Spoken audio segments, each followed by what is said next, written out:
Are we going to finally beat the Eagles or what? Let's roll the intro.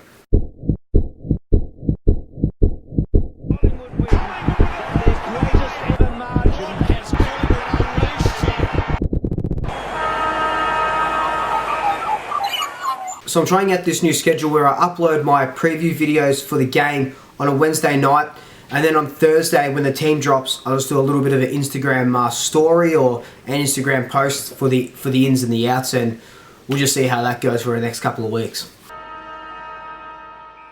So it was early in the year when we got our chance to first seek revenge for that grand final loss. We were coming off a big Richmond win, we had a head full of steam, our chests were puffed up, but a returning gaff with 35 disposals and 5 clearances saw any hope of a grand final rematch win non-existent.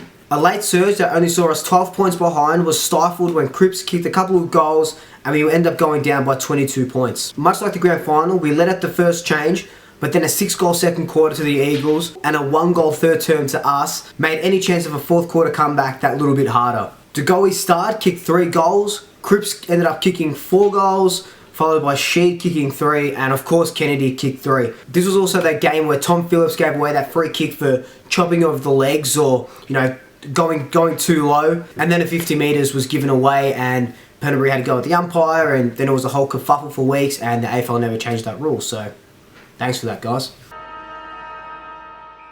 The Eagles left an informed Fremantle starry-eyed and in tatters. The Eagles' defence only conceded 2 goals, 19 for the entire game, while their offence scored 8 goals just in the second quarter. The Eagles eventually strolled out 91-point winners, amassing 122 points for the game. Nick Natanui is back to a little bit of his best work, because in that second quarter, of the 8 goals that they scored, 4 goals were directly from centre clearances. Yeah. We all know how last week went down, but let me just quickly recap it for you. A struggling Magpies outfit got outmuscled and outgunned by a Hawthorn team that had just lost their last 4 games. Miraculously enough though, Collingwood led for the majority of the game before Hawthorn came back from an 18-point deficit in that last quarter, kicked a couple of goals and went on to win by 4 points. The shining light in that game though was debutant Quaynor. Came in, showed us what he can do, showed a little bit of glimpses, took the game on when he could, very clean with his hands, and everyone kept saying that he's, got very good footy smarts, and you could see that kind of coming about. It's going to be great to see him in his second game against one of the informed teams of the competition. At the end of that game though, Buckley said that the team wasn't gelling together. It's just like, it's not even the team that's not gelling together. The players aren't gelling together with themselves. It's just crazy to watch highly skillful players, highly smart players, making dumb decisions and not adhering to any sort of game plan. This ruck battle is going to be of biblical proportions. Nick Nat versus Grundy, Goliath versus Goliath. What's going to be a bit of a test for Grundy is that Nick Nat is just as good around the ground as he is. He'll get the disposals, he'll get the taps, he'll rove to himself, he'll kick goals. He's a complete ruck package exactly like Grundy is. Grundy is just going to have his work cut out for him. I highlighted a video in my review of the Hawthorn game where Grundy went for the mark, dropped the ball, and then he didn't make that tackle, they kicked the goal. And I think that just comes down to that he's playing by himself in that ruck. Yes, Cox might tap him out for a couple of hit-outs or whatever it is, but we don't have that big second ruck that can go with him. Reid started doing it, but if Grundy just rucks solo for the rest of the season, or for this game anyway, he's got to be out on his feet. We need that second ruck to come in.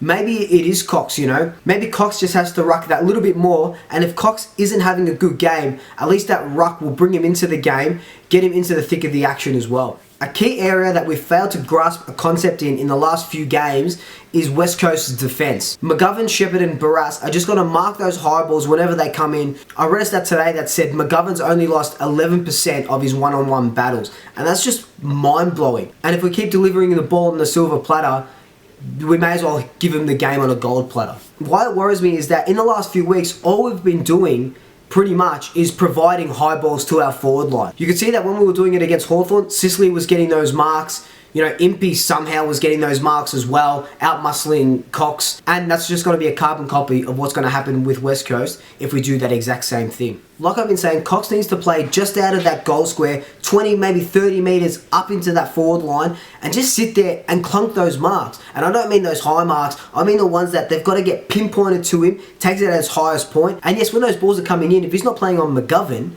he should be able to outmark just about anybody. Just about anybody. And even in this game, Togola needs to turn it up to 11. Like he did on the grand final, like he did in the first round. He's just got to be that game changer, that spark that we need. But more importantly, it's about our midfield. Not just hitting targets, but getting that inside 50 count up and about. The midfield just needs to lower their eyes, not kick it in hope, and actually hit a target. The last key area that I want to discuss, and I just touched upon it, is their abhorrent inside 50 count for and against us these last couple weeks. Like I said in my last video, the last time we registered over 50 inside 50s was round 10 against Sydney. Every game since then, we haven't gotten past that 50 mark, and when you're not providing to the forwards, how can you score goals? We're not scoring goals from outside 50, we're trying to score goals from inside the 50, but if you can't get it inside the 50, you can't score goals. You see what I'm trying to say? It's just, like, what are you guys doing, you know? Maybe we need to be a bit more methodical when we're going into the 50. Chip it around like we did against Richmond. Chip it around, chip it around, chip it around. When we get into the 50, if the ball drops, our small forwards have to be on it quickly. We've got to apply that pressure and keep the ball in there. And that'll give us the best chance of scoring. So I think that Collingwood will win by 1 point. Yes, you heard it here first. 1 point win, and it'll be so sweet to beat the reigning premiers by 1 lousy point. My big call is a huge call, a 211 centimetre call. Cox is going to kick 4 goals and take 5 contested marks. So on Friday night, we'll have our second debutant playing. Our mid-season recruit, John Noble, will make his Collingwood debut. And how great is that just for him, you know? At the start of the year, he was playing in the state leagues. Now he's playing in the AFL on one of the biggest stages, a Friday night against West Coast. In the VFL, he's been playing off that halfback flank, going into the midfield, but I've got a feeling that they're going to put him in the forward line, kind of be like that Steve-O clone. He's really quick, and by all accounts, he's got really good hands and he can kick a goal. Alright, so that's it from me this week. Hope you enjoyed this preview. Tell your family, tell your friends, tell your pets, like, comment, subscribe, and I'll swoop you later. Match previews on a Wednesday night, and then on a Thursday. Whoa! It's a little bit rude. That game was the only time. I can just delete that name. Okay.